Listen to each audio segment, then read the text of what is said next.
আসসালামু আলাইকুম রহমতুল্লাহ। সম্মানিত সাংবাদিক বন্ধুগণ, মহান আল্লাহ রাব্বুল আলমিনের শুকরিয়া আদায় করছি। জাতির একটি গুরুত্বপূর্ণ মুহূর্তে, জাতীয় জীবনের একটি কঠিন বাঁকে বাংলাদেশ যখন এসে দাঁড়িয়েছে, সেই সময় প্রিয় বাংলাদেশকে সামনের দিকে এগিয়ে নিয়ে যাওয়ার জন্য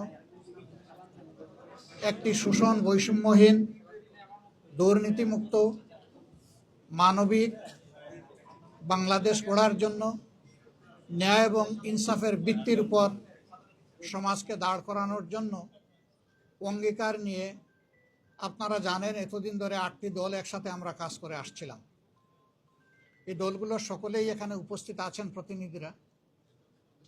তার সাথে আলহামদুলিল্লাহ আজকে আরও 2টি দল আমাদের সাথে সম্পৃক্ত হয়েছেন। জনাব কর্নেল অলি আহমদ বীর বিক্রমের নেতৃত্বে এলডিপি এবং এনসিপি একটু আগে আমাদের সাথে তাদের বৈঠকটা সমাপ্ত হয়েছে। তারা এই বৈঠকে আসার সময় এবং সুযোগটা পাননি। তাছাড়াও দলীয় পরিসরে তারা একটা মিটিং করে আজকে রাত্রেই আমাদেরকে তারা জানিয়েছেন যে তাদের এখানে সম্পৃক্ততার ব্যাপারটা তারা আপনাদেরকে পরিষ্কার জানিয়ে দিবেন ইনশাআল্লাহ। তাদের আহ্বায়ক নাহিদ ইসলাম সরাসরি কথা বলেছেন আমাদের সকলের সাথে, আমরা উপস্থিত ছিলাম এবং তিনি তাদের সিদ্ধান্ত আমাদেরকে অবহিত করেছেন। তারা আরেকটি প্রেস কনফারেন্স করে তাদের সিদ্ধান্ত আপনাদেরকে ইনশাআল্লাহ জানিয়ে দেবেন।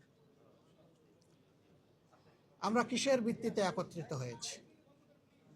আমাদের লক্ষ্যের কথা আমরা বলেছি। এটা আমাদের একটি মজবুত নির্বাচনী সমঝোতা। সারা বাংলাদেশের 300 আসনে আমরা বসে নিজেদের মধ্যে আলাপ আলোচনার মধ্য দিয়ে বিভিন্ন আসন আমাদের মধ্যে আমরা নির্ধারণ করেছি। যেহেতু 2টা দল একেবারে শেষ পর্যায়ে এসে আমাদের সাথে তারা মিলিত হয়েছেন, আরও অনেকগুলা দল তারা আগ্রহী ছিলেন, বাট এই প্রক্রিয়া এই মুহূর্তে এখানে সম্পৃক্ত করা আমাদের জন্য খুবই দুরূহ হয়ে গেছে। অনেকের আগ্রহ থাকা সত্ত্বেও আমরা সেভাবে তাদেরকে সম্পৃক্ত করতে পারছি না।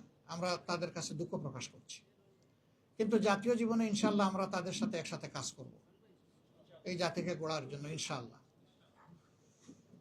আমাদের আসন সমঝোতা অলমোস্ট কমপ্লিট।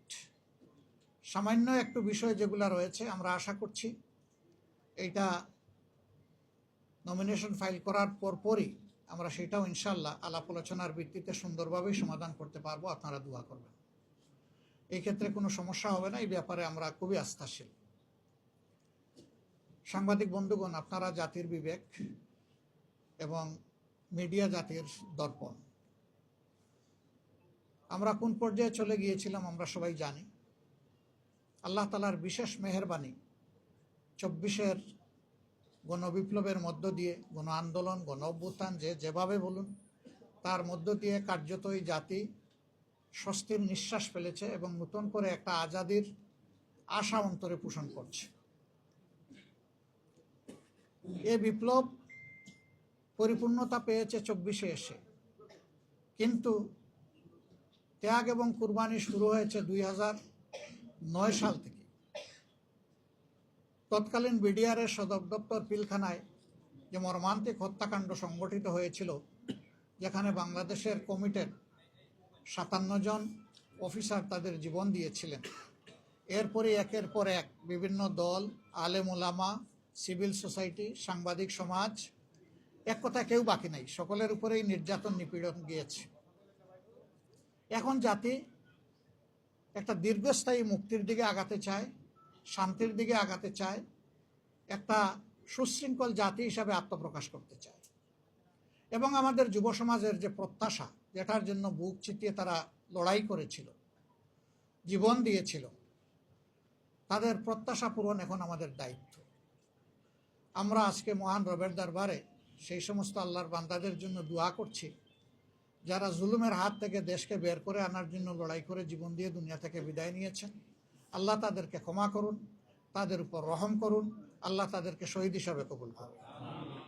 আর যারা লড়াই করতে গিয়ে আহত পঙ্গুত্ব বরণ করেছেন তাদের প্রতি আমাদের গভীর শ্রদ্ধা এবং সমবেদনা। আল্লাহ তাআলা তাদেরকেও সুস্থতার নিয়ামত দান করুন।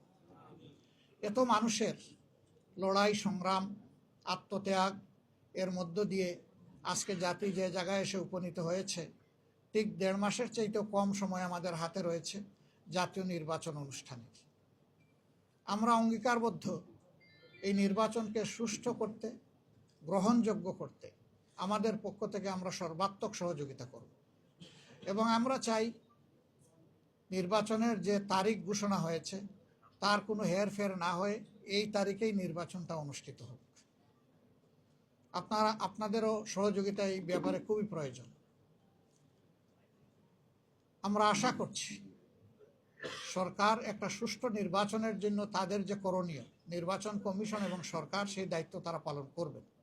এখনও তাদের অনেক কাজ বাকি রয়ে গিয়েছে, এখনও সমতল মাঠ তৈরি হয়নি সকলের জন্য।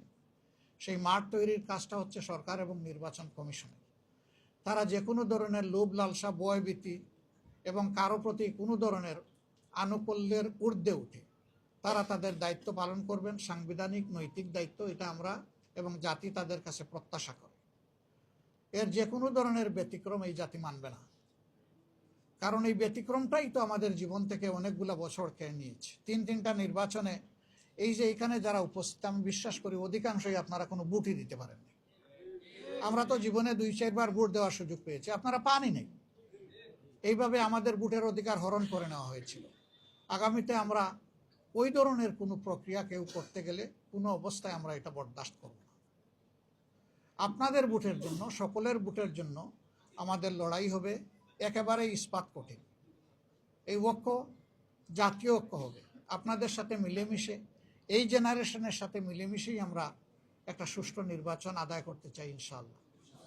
আপনাদের সহযোগিতা এবং দোয়া, আপনারা বরাবর সহযোগিতা করেছেন, আমাদের ডাকে আজকে সাড়া দিয়ে এখানে এসেছেন। খুব কম সময়ে আপনারা দাওয়াত পেয়ে রেসপন্স করেছেন।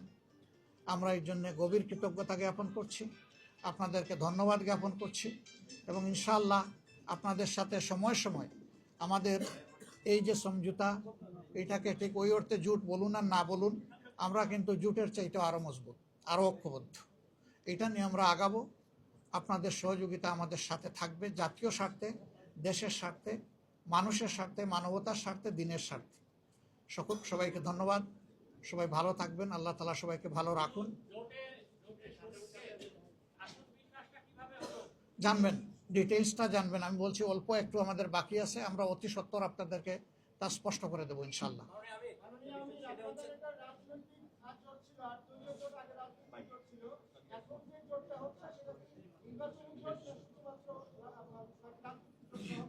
এটা দেশ গঠনের জোট, এটা নির্বাচনের জোট, এটা রাজনৈতিক জোট, এটা সকল ধরনের, মানে ওই জোট বলেন আর সমঝোতা বলেন, যাই বলেন, এটা সবগুলা পারপাস কভার করার জন্য